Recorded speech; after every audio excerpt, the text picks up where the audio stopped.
Okay, now we're gonna take the hip hinge to the barbell. Barbell deadlift.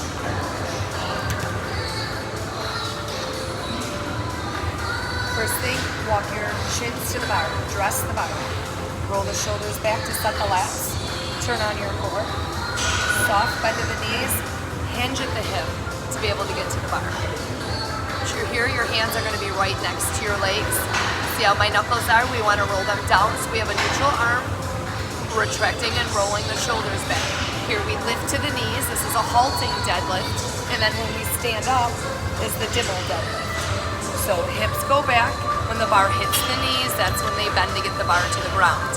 Lift to the knees, squeeze the glutes to a full extension. We don't want to reach way back. We want to stay nice and strong here at the top. Hips back and down, back up. We do it sideways. Rolling the shoulders back, stepping forward, hips go back, bend the knees, lift, stand up.